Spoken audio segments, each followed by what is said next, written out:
ஏன்னு கேட்டால் இப்போ நான் ஒருதலை ராகம் படத்தை கூட பண்ணணும்னு முடிவு பண்ணேன். மைதிலி ஒருதலை ராகம் படத்துடைய தயாரிப்பாளர் EM இப்ராஹிம். ஆனால் அந்த படத்தின் நெகட்டிவ் ரைட்டை நான் சிம்பு சினியார்ட்ஸின் சார்பாக நான் வாங்கிட்டேன். ஒருதலை ராகமும் என்னுடைய முதல் படம் அதான். அதையும் இந்த காலகட்டத்தில் இன்னைக்கு இருக்கக்கூடிய இந்த ஆடியன்ஸ் கிட்ட கொண்டு போய் சேர்க்கணும் முயற்சி பண்ணுறேன். அதனால உயிரிழு ரிக்ஷா படத்தை ரிலீஸ் பண்ணணும்னு ஐடியா கொடுத்தே சிம்பு. அவருக்கு இந்த படத்தில் வரக்குள்ள இந்த கட்டடிப்போம் காலேஜுக்கு அந்த பாட்டு ரொம்ப பிடிக்கும். அந்த பாட்டை என்னாசை மைதிலிய படத்தை மைதிலியோட பாட்டை மன்மதன் படத்தில் ரீமிக்ஸ் பண்ணியிருப்பாரு. அம்மாடி ஆத்தாடியா அவங்க அப்பாவுக்கு வல்ல என்ன பாட விட்டுருப்பாரு. அதே மாதிரி கலாசாலே என்ன பாட வச்சிருப்பாரு. அவருக்கு என்னோட பாடல்கள் செல்லதுல ஒரு இது இருக்குண்ட. அதுல அவருடைய ரொம்ப நாள் ஆசை இந்த கட்டடிப்போம் காலேஜுக்கு பாட்டை நீங்க ரீமிக்ஸ் பண்ணுப்பான்னு சொல்லிட்டு இருந்தாரு. அவருடைய ஆசைக்காக தான் இந்த பாட்டை ரீமிக்ஸ் பண்ணியிருக்கேன்.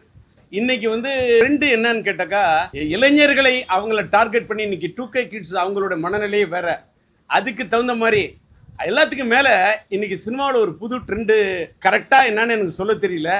மீண்டும் கொஞ்சம் குடும்பப்பாங்கான விஷயங்கள் இருந்தாலும் திரையரங்குகளுக்கு மக்கள் வரக்கூடிய ஒரு சூழ்நிலை உருவாகி இருப்பதாக நான் யூகிக்கிறேன். இந்த இது வரணும். ஆனா இப்பவும் சொல்றேன், சினிமாவுக்கு 200 ரூபாய் மால்ல டிக்கெட் ரேட் இருந்தாக்கா படம் பார்க்கக்கூடிய ஆடியன்ஸுக்கு கஷ்டம். இது என்னுடைய தனிப்பட்ட